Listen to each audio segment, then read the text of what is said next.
Good blessed Throwback Thursday, December the 31st, 2020 time for change, time for the vision. It's about 5:02 a.m. in the morning. 2020 time change, time for vision. I greet all human beings all around the world with the universal greetings of peace and the blessings of God be with you. Doesn't matter what your political, philosophical, personal, nor religious beliefs may be. Doesn't matter whether you're the richest or the poorest person on the face of this earth. It doesn't even matter whether you're the proclaimed toughest or the proclaimed weakest person on the face of this earth. It doesn't matter if you're my family, friends, nor my proclaimed enemies. Doesn't matter whether you like me nor my YouTube channel. If you don't know my YouTube channel, it's Raymond, Raymond, Ivy. It's free to subscribe.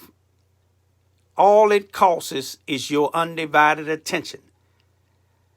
This video is dedicated to these three brothers here and all the other brothers and sisters that's alive and those who have passed away, who lost their lives fighting for this very thing, freedom for all.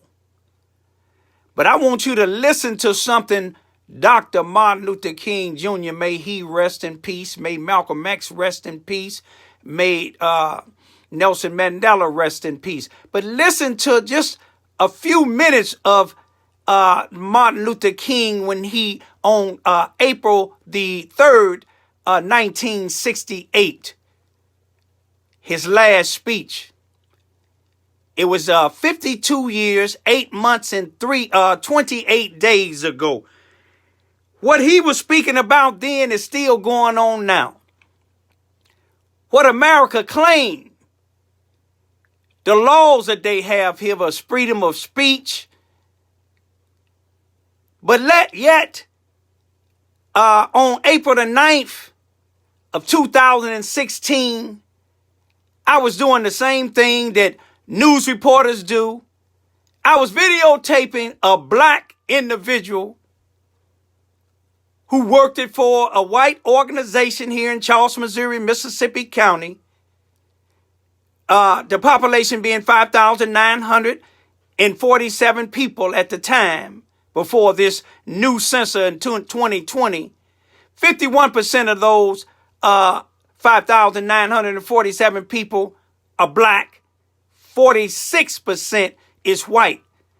But by this black individual that I was videotaping, he was in my neighborhood. He stays in a predominantly white neighborhood. It may be 2 or 3 blacks live in the area where he had, if that many, counting him. He moved out of the black community, came back over here, telling children in the streets that I raped children. Something that he can never prove, something that never been true and never will be true. Anybody that know me, I wouldn't be raising my 2 daughters if that was true. But the people that his circle is around, the blacks that sell out other blacks, the white supremacists that run this town, they had me arrested. I had to bond out for $350. They tried me and convicted me and sentenced me to 2 years probation just for exercising my First and 14th Amendment right. But look and see what the doctors say about that. Is be true to what you said on paper.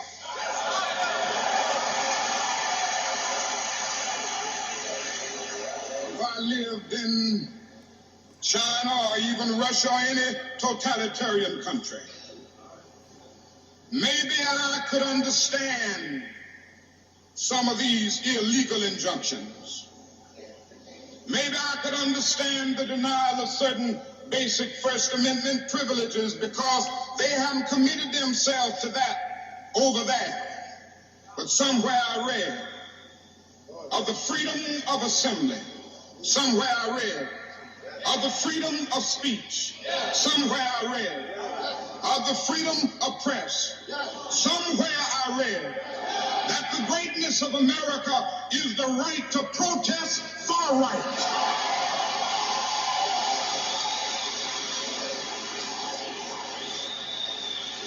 And so just as I say we aren't going to let any dogs or water hoses turn us around. We aren't going to let any injunction turn us around.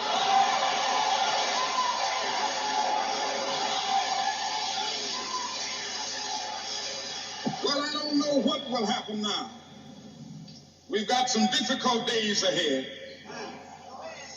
But it really doesn't matter with me now, because I've been to the mountaintop. I don't mind.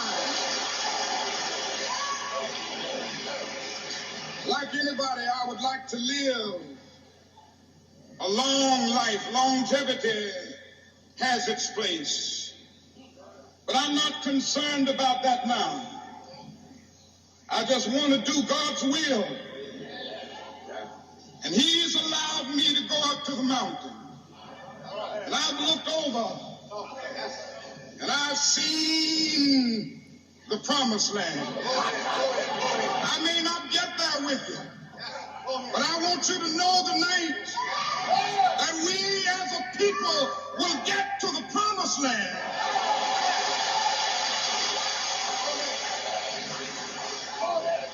So I'm happy tonight. I'm not worried about anything. I'm not fearing any man. Mine eyes have seen the glory of the coming of the Lord.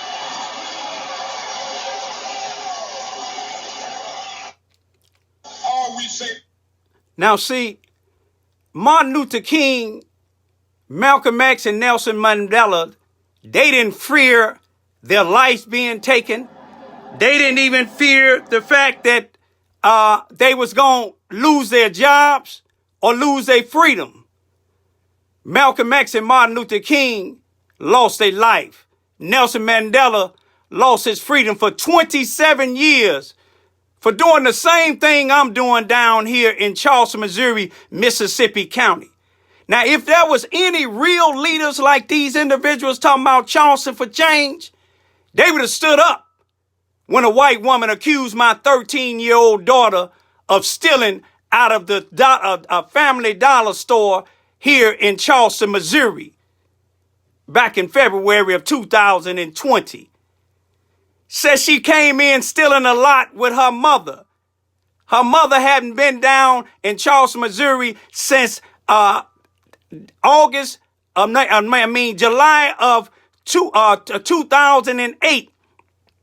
Mother just passed away in March of 2020. So we knew that was a lie. I tried to get the NAACP. I tried to get these preachers. I tried to get these leaders that's getting this government grant money to stand with me. They didn't stand with me. So I had to file personally with the Missouri Commission of Human Rights, which is still under investigation right now.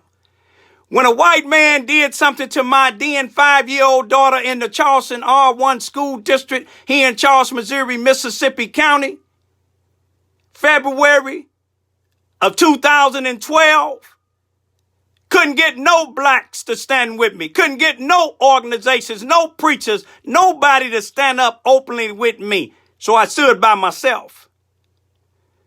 When they came in my house on May the 19th, a little bit after midnight in 2008, took my then 1 and 2-year-old daughters out of our house against my will, holding me at gunpoint because their mother, who was addicted to drugs, may she rest in peace, was out in the streets for 72 hours, didn't come home, and the police and the people here in Charleston, Missouri came together against me, gave her my children, took them out of the city and state illegally for 70 days and 70 nights. They lived in the streets of Cabrini Green.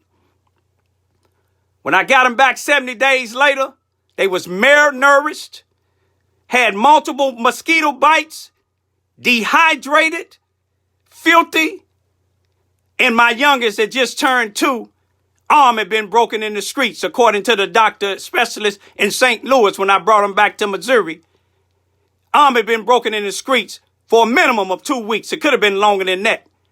But couldn't get nobody to stand with me down here in Charleston, Missouri. But they'll lock me up.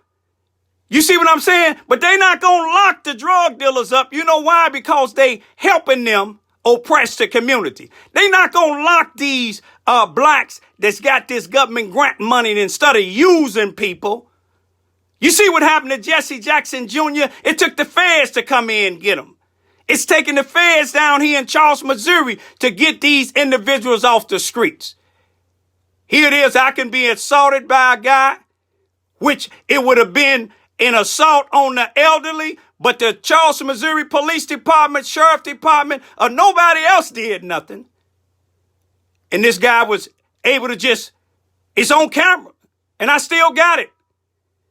But now, these preachers down here, NAACP, white and black, sheriff, and the chief of police, and some of these other leaders down here marching with these individuals that assaulted me. You see what I'm saying? Going to court with them. But here it is, the feds unpicked the same individual up that assaulted me. Where's these people that marched with them? They ain't gonna go against the feds because the feds had to come take them up off the streets. You see what I'm saying? They don't like me talking about that, but I'm just like Martin Luther King. I'm not afraid to die because I'm a man. You see what I'm saying?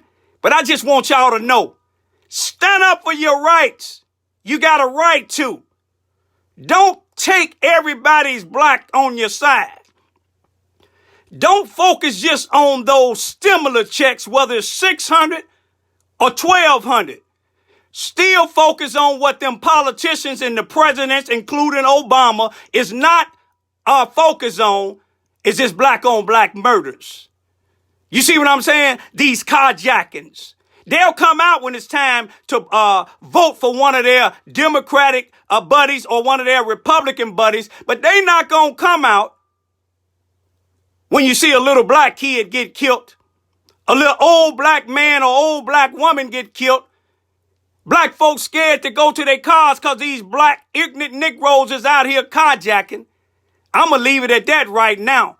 But exercise your rights. It's going into 2020. How long y'all going to keep on letting people like Jesse Jackson, Al Sharpton, and some of them, you people in Chicago, all them people that was lined up on Cambridge when the 9-year-old got killed, that said that they are leaders and activists, where are they at now? They said no more killing of our black children, but you ain't seen them around no more. You know why you ain't going to see them around no more? Because it's all political. Peace be still.